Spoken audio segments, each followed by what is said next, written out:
త్యాగాల ఫలితమే తెలంగాణ. అయితే ప్రజలు ఆశించిన తెలంగాణ దక్కలేదని సిపిఐ ఎంఎల్ మాస్లైన్ రాష్ట్ర నేత ఆవుల అశోక్ అన్నారు.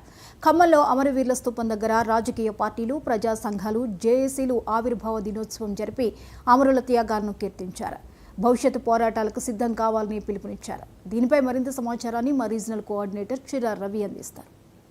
తెలంగాణ ఆవిర్భావ దినోత్సవం వాడవాడలా ఘనంగా జరుగుతున్నాయి. ఖమ్మంలో అమరవీరుల స్తూపం దగ్గర పెద్ద ఎత్తున జరుగుతుంది. ఇక్కడనే ప్రజా సంఘాలు, రాజకీయ పార్టీలు అనేక మంది అమరవీరులకు నివాళులర్పిస్తున్న సందర్భం నెలకొంది. ఇక్కడనే మాస్లైన్ రాష్ట్ర నాయకులు ఆవుల అశోక్ గారు ఉన్నారు.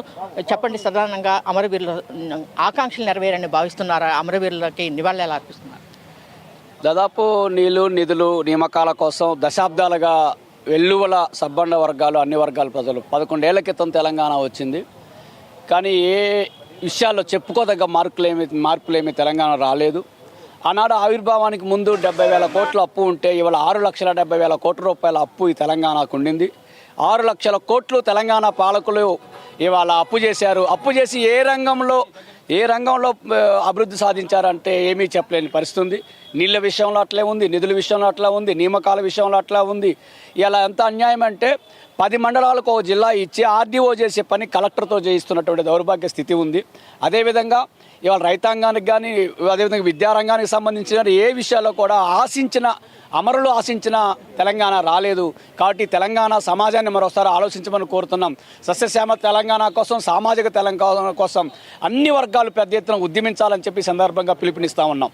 ఇక్కడనే జేఏసీ కన్వీనర్ విజయ్ గారు ఉన్నారు. సార్ చెప్పండి, ప్రధానంగా ఏదైతే అమరవీరుల స్ఫూర్తితోటి ఈరోజు ఏదైతే తెలంగాణ ఆవిర్భావం జరిగింది, ఆవిర్భావానికి సంబంధించినటువంటి దాంట్లో మీరు అమరవీరులని ఆకాంక్షలు ఒకవైపు నెరవేరుతున్నాయి, రెండో వైపు ఇప్పుడున్న పరిస్థితుల్లో ప్రభుత్వం నెరవేరుస్తుందని భావిస్తున్నారా? నిజానికి తెలంగాణ ఉద్యమకారులుగా, తెలంగాణ విద్యార్థులుగా తెలంగాణ వస్తే ఉద్యోగాలు వస్తాయి అనుకున్నాం. తెలంగాణ వస్తే నిరుద్యోగం పోద్దు అనుకున్నాం. తెలంగాణ వస్తే భూమి లేనులకు భూమి వస్తుంది, ఇల్లు లేనులకు ఇండ్లు వస్తాయి అని అనుకున్నాం. కానీ కొంతమందికి మాత్రమే తెలంగాణ వస్తే ఉద్యోగాలు వచ్చినాయి, కొంతమందికి మాత్రమే తెలంగాణ వస్తే వాళ్ళ అవసరాలకు తీరడానికి అవకాశం వచ్చింది తప్ప తెలంగాణలో స్వేచ్ఛ రాలేదు. 6 గ్యారెంటీలు వచ్చినటువంటి అమలు చేయాల్సిందేతో పాటు 7వ దాన్ని కూడా, ప్రజాస్వామ్యాన్ని కూడా కాపాడాల్సిన బాధ్యత ఈ ప్రభుత్వం పైన ఉన్నదనే విషయాన్ని గుర్తు చేస్తాం.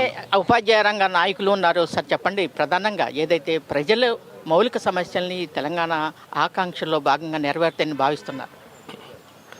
ముందుగా తెలంగాణ ప్రజలందరికీ కూడా తెలంగాణ ఆవిర్భావ దినోత్సవ శుభాకాంక్షలు తెలియజేస్తున్నాను.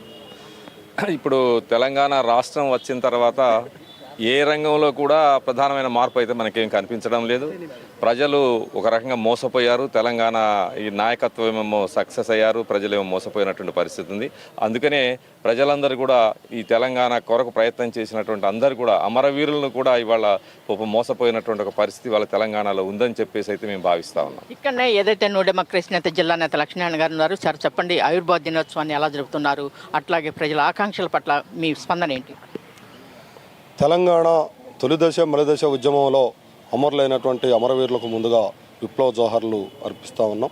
ఈ తెలంగాణ రాష్ట్ర ఉద్యమంలో ప్రధానంగా నీళ్లు, నిధులు, నియామకాలు ఒక ప్రధానమైనటువంటి ఎజెండాతోనే తెలంగాణ రాష్ట్ర వ్యాప్తంగా ఉన్నటువంటి అన్ని వర్గాల ప్రజలు రాష్ట్ర ఉద్యమంలో భాగస్వామ్యమై రాష్ట్రాన్ని సాధించుకోవడం జరిగింది.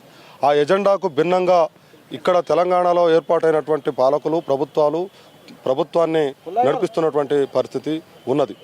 ఈ రాష్ట్ర సాధనలో ఏదైతే ప్రధాన ఎజెండా ఉందో ఆ ఎజెండాని అమలు చేయాలని సిపిఐఎంఎల్ న్యూ డెమోక్రసీ పార్టీగా మేము డిమాండ్ చేస్తా ఉన్నాం. ఉపాధ్యాయ జిల్లా నేత విజయ్ గారు ఉన్నారు. సార్ చెప్పండి, ప్రధానంగా మొత్తం తెలంగాణలో ఉన్నటువంటి ప్రజలు ఇప్పుడున్నటువంటి పరిస్థితులలో ఎలా ఉన్నారు, అట్లాగే అమరవీరులు ఆశించినది నెరవేరిందని మీరు భావిస్తున్నారా? ఆకాంక్షలు ఎలా ఉన్నాయి? తెలంగాణ ప్రజలు ఏ ఆకాంక్ష కోసమైతే ఉద్యమించి తెలంగాణని సాధించుకున్నారో ఎటువంటి ఆకాంక్ష కూడా నెరవేరలేదు. మనం ఏరుకోరి తెచ్చుకున్నటువంటి తెలంగాణలో గత ప్రభుత్వం మోసం చేసింది, ఇప్పుడు ఈ ప్రభుత్వం కూడా మోసం చేస్తూ ఉన్నది. ముఖ్యంగా ఉద్యోగులకు ఇస్తా అన్నటువంటి ఎటువంటి రాయితీ ఇవ్వకుండా మరి మమ్మల్ని శ్రమ దోపిడికి గురి చేస్తూ ఉన్నటువంటి పరిస్థితి ఉంది. మరి ఇప్పటికీ ఒక్కొక్క ఎంప్లాయ్, ఒక్కొక్క ఉద్యోగి వెరసి 30,000 రూపాయలు నెలకి లాస్ అవుతూ ఉన్నటువంటి పరిస్థితి.